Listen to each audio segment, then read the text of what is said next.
perkebunan kelapa sawit. Berbicara mengenai perkebunan kelapa sawit, pasti banyak menghasilkan duit. Tapi sebelum menghasilkan duit, tentu harus rajin merawat sawit dengan cara dipupuk, membersihkan rumput agar tidak tumbuh menjadi semak belukar, dan rajin memotong pelepah sawit. Cara memotong pelepah sawit tentu saja bukan pakai tangan, tetapi pakai enggrek, bukan pisau biasa, apalagi pisau lipat. Tetapi enggrek itu sabit dengan gagangnya yang panjang yang terbuat dari besi kosong yang ringan. Sama juga enggrek itu digunakan untuk mengambil buah sawit. Kalau sawit itu sudah tinggi, kalau pohon sawit itu sudah tinggi, tidak mungkin mengambil buah sawit itu dengan cara memanjat ke atas. Sehebat apapun pemanen, yang memanjat, sehebat apapun pemanen itu tidak mampu memanjat buah sawit yang berat itu. Jadi kalau mengambil sawit dari atas pohon harus menggunakan enggrek yang panjang. Jangan menggunakan enggrek yang pendek, nanti tidak sampai. Tetapi enggrek yang panjang setinggi pohon sawit itu tentunya. Perkebunan sawit ini sangat menjanjikan, bahkan masa depan bisa cerah, secerah mentari pagi. Tidak ada orang yang miskin nanam sawit, apalagi sampai tidak makan. Apalagi sawit itu sudah menghasilkan buah dan menghasilkan duit tentunya. Kalau saja Anda sudah punya sawit 10 hektar, itu sudah bagus. Apalagi kalau sudah mencapai 100 hektar, itu sudah sangat lebih bagus. Kalau ada sawitmu 100 hektar, tidak usah kerja yang lain-lain lagi, apalagi kerja jadi tukang ojek.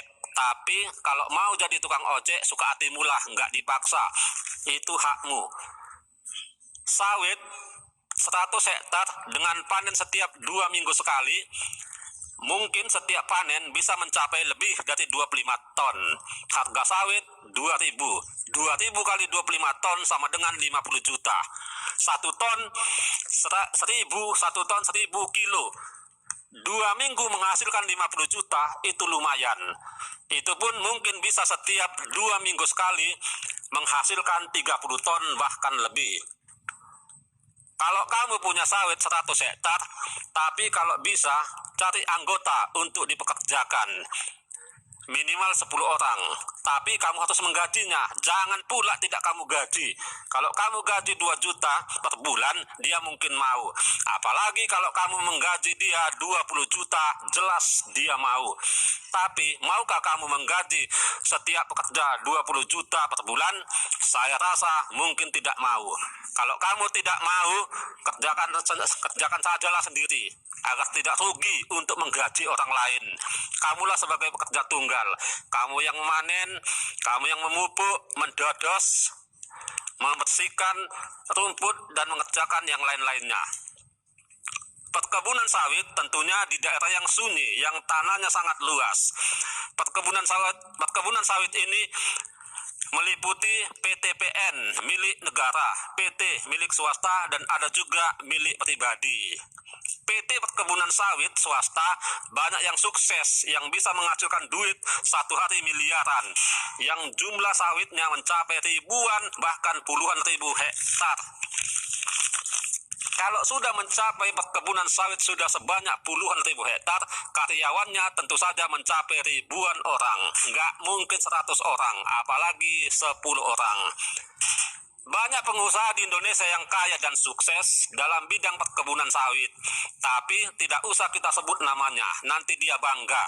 Yang penting mereka kaya, tapi tidak sombong pada orang yang miskin. Tanah Indonesia yang sangat luas ini, banyak sekali tanah Indonesia yang sangat luas ini. Ternyata sejak tahun 1990-an sudah banyak didominasi oleh perkebunan sawit. Bahkan petani yang menanam padi di sawah sudah kalah daripada perkebunan sawit. Padahal pada awal Orde Baru tahun 1966, perkebunan kelapa sawit masih kalah jauh daripada pertanian padi. Tapi itulah namanya kehidupan, pasti tidak selamanya terus begitu. Akan ada perubahan dalam bidang pertanian. Manusia tentu saja ingin masa depannya lebih baik. Makanya pertanian yang dulu padi kini beralih menjadi perkebunan sawit.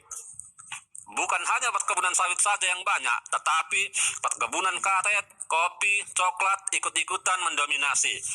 Maklumlah, sawit, karet, kopi, coklat itu tanaman yang sangat laku di dunia dan bisa diekspor ke luar negeri. Bahkan yang sangat ironis, sejak tahun 2000 Indonesia tidak pernah lagi mengekspor beras ke luar negeri. Padahal tahun 1987 Indonesia berhasil bersuasembada beras dan mendapat penghargaan dari FAO, organisasi PBB yang bergerak dalam bidang pangan dan pertanian.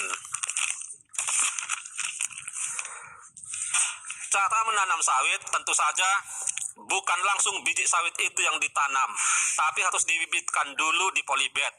Pembibitan itu tentu saja lama, yaitu 10 bulan bahkan sampai setahun. Jangan pula 1 bulan pembibitan langsung ditanam, tapi kalau bibit itu sudah tumbuh menjadi pohon sawit setinggi 1 atau 2 meter, barulah ditanam ke tanah. Bukan ditanam di tanah kuburan, tapi tanah yang kosong, yang sangat luas. Tentu saja melubangi tanah itu pakai cangkul, nggak mungkin pakai kampak. Dilubangi agak dalam, tapi jangan sampai sedalam 100 meter, cukup sekitar 50, cukup setengah meter atau 1 meter saja. Jarak menanam sawit yang ideal sekitar 8 meter, mau 7 meter pun boleh. Tapi kalau perkebunan milik swasta itu 8 meter. 1 hektar biasanya mencapai 120 batang pohon sawit.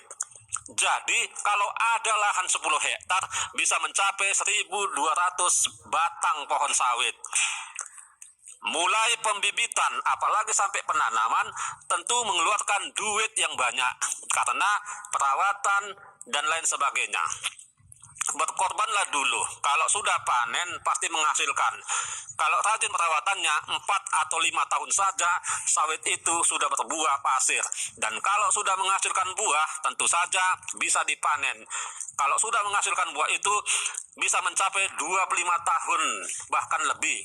Selama 25 tahun petani sawit bisa menghasilkan duit. Itu pun panennya setiap 2 minggu sekali. Buah sawit ini menghasilkan minyak makan dan juga sabun. Ternyata daunnya juga bisa menghasilkan, yaitu sapu lidi. Buah sawit ini memang tidak bisa dimakan. Tidak seperti kelapa, bisa dimakan dan airnya bisa diminum. Belum ada saya jumpai orang memakan buah sawit. Buah sawit ini diolah dulu di pabriknya menjadi CPO. CPO minyak mentah inilah yang kemudian nanti diolah lagi menjadi minyak makan atau minyak goreng. Bukan minyak bensin, apalagi minyak tanah.